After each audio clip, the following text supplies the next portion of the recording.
Hello and welcome to this history podcast. Now today's one is going to focus on the organisation of the League of Nations. So basically, how was it set up? We looked previously at what their aims were, and after getting it agreed for the Treaty of Versailles, the League of Nations was set up, but how did that look? What did it look like?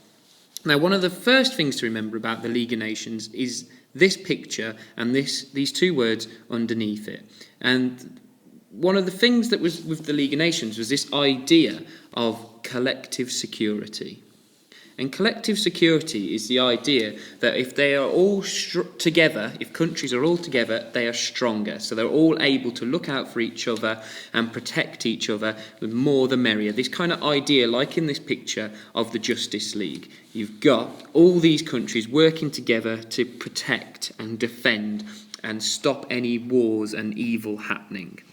So the League of Nations was based around this idea of collective security. So how was the best way to organise the League? And the easiest way to remember is this picture here. Now, you had three different sections, main sections. And the first section we've got, which I'm going to go around in red, is the Council.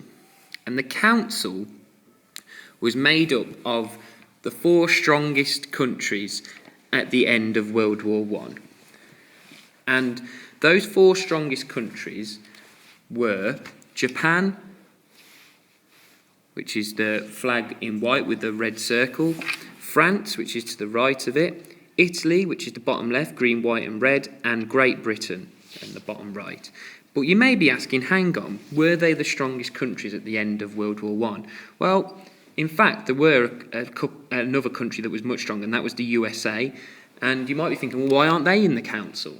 Well, in the end, as we have mentioned in previous podcasts, the USA did not join the League of Nations. Even though Woodrow Wilson, the president of the USA, came up with the idea of the League of Nations, America as a country did not join. And so when the Council was formed, it was the four strongest countries after that.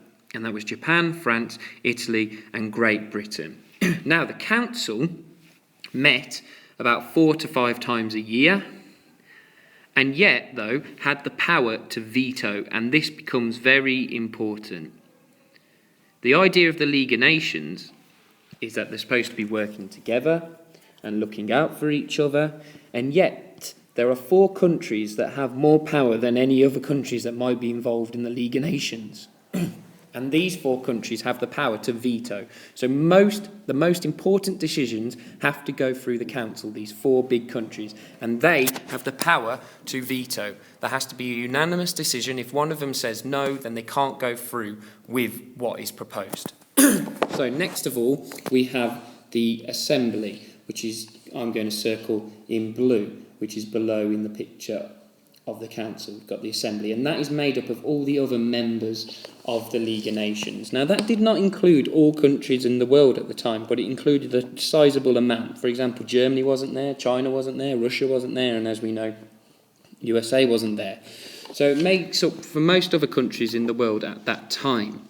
Now, the problem with the Assembly is even though they met only once a year, they all had to agree as well. So they only met once a year, but also when they met up and they had decisions to make, they all had to agree. And I can't stress how much that was a problem. All had to agree. So already we've got a council who can veto decisions and decide not to go a certain way if they don't like it. We then also have decisions going through an assembly of the other countries, and they all have to agree, and there's much more of them. So this is why I've put this picture here. And as you can see, these all represent different countries of the League of Nations, and it's a picture of leaders who represented the countries of the League. And as you can see, they all have different viewpoints. This guy over here, we should ban them from trading with us. This one, we should do it this way. Let's wait and give it more time. Let's deal with the problem straight away. No, we shouldn't. Let's do it anyway. I think that's too harsh. All different viewpoints. And so, such arguments meant that it took long periods of time to get anything done. So, I just want to stress, long periods of time to get anything done. And this is how the League was organised. It had a council, it had an assembly. But the problem is, in both those sections, they all had to agree. And those decisions, sometimes if people didn't agree, would be debated, and this would take long periods of time. And I hope you can realise now how much of a problem that is going to be. If there is an international crisis, people need to be reacting quickly. And we'll see this is a major failure in the League of Nations, that they don't react quickly enough in certain difficult situations. Now, the rest of the League of Nations was made up through the Secretariat, which I'm going to highlight in red. And the Secretariat's job was to organise the League, or they were supposed to organise the League. Unfortunately, at times it was very slow and very difficult to get a lot of things done. Remember, things had to get passed through the Council and the Assembly, and then the Secretariat had to then deal with those, and sometimes it was too much of a chaos and too much bureaucracy, and things weren't getting done quickly enough.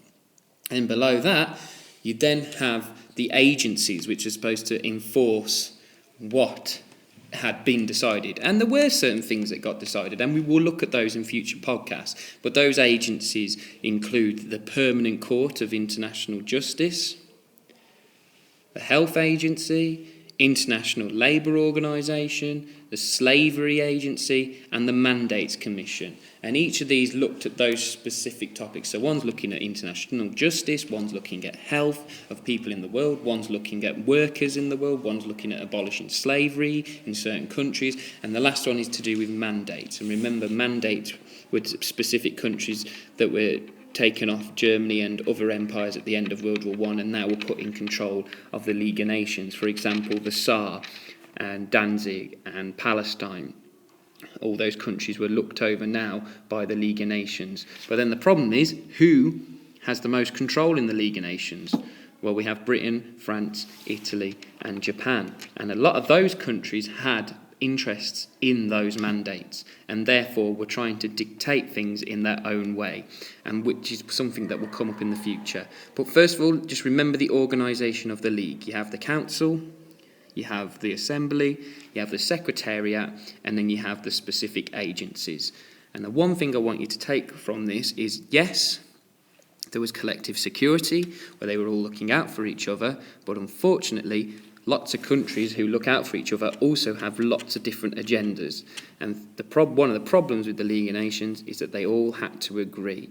And you have a bit of a dictatorship at the top, with the Council being able to veto decisions. So even if the Assembly agreed on everything, those countries in the Council may not agree. And that was a huge problem with the League of Nations.